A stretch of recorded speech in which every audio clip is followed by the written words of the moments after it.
तुमच्या computer skills upgrade करायच्या आहे? दिशा कम्प्युटर इन्स्टिट्यूट घेऊन आले आहेत महा डिस्काउंट ऑफर। आता कोणताही कोर्स करा फक्त 1800 रुपयांमध्ये। स्थानिक स्वराज्य संस्थेच्या निवडणुकीच्या पार्श्वभूमीवरती कल्याण डोंबिवलीमध्ये मनसे आक्रमक झाली आहे। मी सध्या उभा आहे कल्याणच्या लाल चौकी परिसरात आणि आपण पाहू शकता या ठिकाणी मनसेकडून जो आहे जन आक्रोश या ठिकाणी मोर्चा काढण्यात आलेला आहे। एकंदरीत आता थांबायचं नाही अशा आशयाचं बॅनर हातात घेऊन या ठिकाणी जो मोर्चा आहे तो त्याची सुरुवात झालेली आहे। कल्याण डोंबिवली परिसरात अनेक समस्या आहेत आणि या समस्याबाबत कुठेतरी पालिकेला धारेवर धरायचं यासाठी ह्या मनसेकडनं मोठ्या प्रमाणात पाऊल उचलत आहे आणि आंदोलन देखील काढण्यात येत आहे। आपण पाहू शकता या ठिकाणी मनसे नेते अविनाश जाधव असतील, त्याचबरोबर माजी आमदार प्रकाश भोईर व जिल्हा अध्यक्ष असेल उल्हास भोईर असे शेकडो कार्यकर्ते असतील या मोर्चामध्ये सहभागी झालेले आहेत। महिला देखील या ठिकाणी मोठ्या प्रमाणात सहभागी झालेले आहेत। विशेषतः पाहायला गेलं तर घनकचऱ्यावरती लावलेला कर हा रद्द करण्यात यावा यासाठी हा जन आक्रोश मोर्चा जो आहे हा मनसेकडनं काढण्यात आलेला आहे आणि मोठ्या प्रमाणात या आंदोलनामध्ये आपण पाहू शकता कार्यकर्ते मोठ्या प्रमाणात याच्यामध्ये सहभागी झालेले आपल्याला दिसून येत आहेत। महिला कार्यकर्ते असतील, पदाधिकारी असतील हे देखील याच्यामध्ये सहभागी झालेले आहेत। नेमकं या आंदोलनाचा मूळ उद्देश काय हे जाणून घेण्यासाठी आपल्या सोबत मनसेचे नेते अविनाश जाधव आहेत। आपण त्यांच्याकडनं जाणून घेऊया। अविनाशजी, काय सांगाल, आज जो या ठिकाणी जन आक्रोश मोर्चा काढलाय नेमकं काय कारण? मला असं वाटतं की ज्या पद्धतीने टॅक्सेस घनकचऱ्यावरचे वाढवले गेलेले आहेत त्याचा विरोध करणारा हा आमचा मोर्चा आहे। जनतेच्या खिशातनं पैसे काढायचे आणि कॉन्ट्रॅक्टरांच्या खिशात द्यायचे हाच धंदा कल्याण डोंबिवलीमध्ये सध्या सुरू आहे। सुरुवातीला हे जे टेंडर होतं ते 3 कोटीचं होतं, आता ते टेंडर 9 कोटीचं केलंय। आता हा कॉन्ट्रॅक्टर कोणाचा आहे एकदा चेक करावं, कुठल्या सत्ताधारी पक्षाचा हा माणूस आहे, त्याच्यावरनं तुम्हाला कळेल की कल्याण डोंबिवलीमध्ये काय चाललंय। जनतेकडनं पैसे वसूल करायचा आणि तो नेत्यांच्या आणि त्यांच्या कॉन्ट्रॅक्टर लोकांच्या खिशात घालायचा, या सगळ्याला विरोध करण्यासाठी आमच्या कल्याणच्या शहराने आजचा हा मोर्चा काढलेला आहे। आणि मला असं वाटतं की जर तुम्ही चुकीच्या पद्धतीने जाणार असाल तर आमचे मनसेचे मोर्चे असे निघणारच। दुसरीकडे पाहायला गेलं तरी गेल्या काही दिवसापासून मनसेची जी भूमिका आहे, पलावा पूल झाला त्यावेळेलाही मनसे आक्रमक होती, यावेळेलाही मनसे आक्रमक आहेत। अनेक ठिकाणी बॅनर आणि समस्या मांडत आहेत। काय सांगाल की कशा पद्धतीने मनसे जी आहे ती फुल फॉर्म मध्ये या ठिकाणी उतरलेली दिसते? बघा, आमचे आमदार, माजी आमदार आणि आमच्या पक्षाचे नेते राजू दादा यांच्या नेतृत्वात कल्याण डोंबिवली महानगरपालिकेत जे काही महत्वाचे विषय आहे अशा प्रत्येक विषयावर महाराष्ट्र नवनिर्माण सेना आंदोलन करत राहणार आहे। कारण या लोकांनी कॉन्ट्रॅक्टर लोकांना सगळं आंदोलनच दिलेलं आहे आणि ते आता आम्हाला पाहावलं जात नाहीये। सो आमचे आंदोलन आता सुरू झालेली आहेत आणि जशी निवडणूक जवळ येईल तसे लोकहिताचे प्रश्न घेऊन आम्ही सतत महापालिकेवर किंवा सत्ताधाऱ्यांच्या अंगावर जाण्याचं काम करणार। कल्याण डोंबिवलीमध्ये मनसे आणि ठाकरे एकत्र येत या ठिकाणी कार्यकर्त्यांनी आंदोलन केलेलं आणि त्यानंतर कुठेतरी मनसे ठाकरे एकत्र येण्याच्या चर्चेवरती पूर्णविराम पण भेटलेलं, मात्र आता आपला मोर्चा आहे त्याच्या सहभागी नाही। काय वाटतं भविष्यात मनसे आणि ठाकरे कार्यकर्ते एकत्र येतील?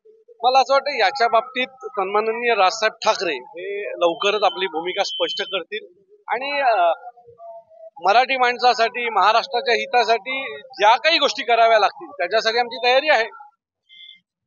या गोष्टीची सुरुवात सन्माननीय राजसाहेबांनी सुरू केली होती ना। साहेबच पहिले म्हटले होते ना की माझे वाद हे महाराष्ट्राच्या समोर अतिशय छोटे आहेत। जर मागील 2.5-3 वर्षात जे काही महाराष्ट्रात घडलंय, जे महाराष्ट्राने पाहिलंय ते पाहायचं नसेल तर आपल्याला एकत्र यावं लागेल। तो निवडणुकीला अजून वेळ आहे, निवडणुका जशा जवळ येतील तसतसे याच्या बाबतीतल्या भूमिका स्पष्ट होतील। आता सध्या लोकहिताच्या प्रश्नांवर काम करणं खूप गरजेचं आहे आणि ते काम आम्ही करतो। दुसरीकडे पाहायला गेलं तर कुठेतरी ते बोलतात की तुमच्याकडे पूर्ण आता डिसिजन आहेत, मनसेने याचा डिसिजन घ्यावा, आम्ही सगळे सकारात्मक आम्ही आहोत, आमचे नेते सकारात्मक बोलत आहेत। मी पुन्हा सांगतो, तुमच्याकडे काय उत्तम प्रस्ताव असेल तर आम्हाला पाठवा। कारण 2014चा जो आमचा अनुभव आहे तो थोडासा वाईट आहे। शेवटच्या क्षणापर्यंत त्यावेळेला उद्धव साहेबांनी सन्माननीय राजसाहेबांना फोन केला होता, आपण एकत्र येऊ असं म्हटलं होतं, परंतु आम्ही देखील त्यावेळेला देखील सकारात्मक होतो। त्यावेळेला पण आम्ही युतीच्या दृष्टीने पावलं उचलली होती आणि शेवटच्या क्षणाला त्यांनी फोन उचलणंच बंद केलं। सो तो अनुभव पुन्हा आमच्या गाठीशी येऊ नये म्हणून आम्ही आमची पावलं सांभाळून उचलतोय आणि येणाऱ्या काळामध्ये मला वाटतं की या सगळ्या गोष्टींवर भूमिका स्पष्ट होतील. जे महाराष्ट्राला हवंय, जे मराठी माणसाला हवंय तेच सन्माननीय राजसाहेब करतील अशी आम्हाला पूर्ण खात्री आहे. आता मनसेमध्ये आता एकंदरीत काही कार्यकर्त्यांची बैठक किंवा एकत्र येण्यासाठी काही चर्चा वगैरे झाली. आमच्या बैठका सुरू आहेत निवडणुकीच्या दृष्टीने, बरोबर आहे. येणाऱ्या महानगरपालिकेच्या दृष्टीने आम्ही आमच्या तयाऱ्या सुरू केलेल्या आहेत आणि त्याच्यावर उद्या परवापासून मुंबईला या सगळ्या बैठका सुरू होतील.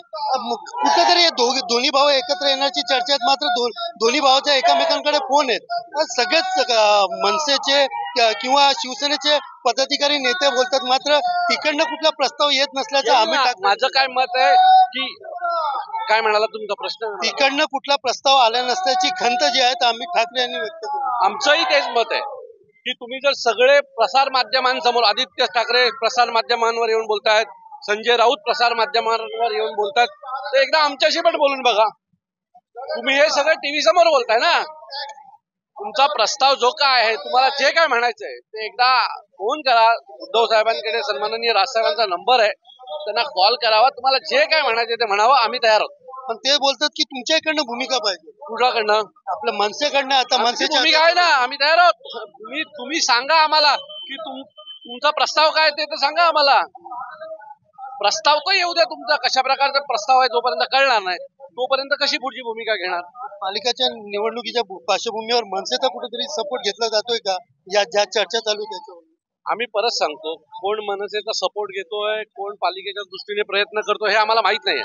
आम्हाला एकच कळतंय की जर अशा काही गोष्टी घडल्या आणि त्यांनी मराठी माणसाचं हित होणार असेल, महाराष्ट्राचं हित जपलं जाणार असेल, तर आम्ही त्या गोष्टींना बाकीच्या सगळ्या गोष्टींसमोर कमी समजतो. एकंदरीत पाहायला गेलं तर समोरनं प्रस्ताव आला तर आम्ही सकारात्मक असल्याचं या ठिकाणी अविनाश जाधव यांनी आपलं मत व्यक्त केलं आहे.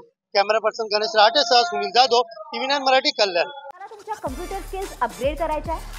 दिशा कम्प्युटर इन्स्टिट्यूट घेऊन आले आहेत महा डिस्काउंट ऑफर. आता कोणताही कोर्स करा फक्त 1800 रुपयांमध्ये.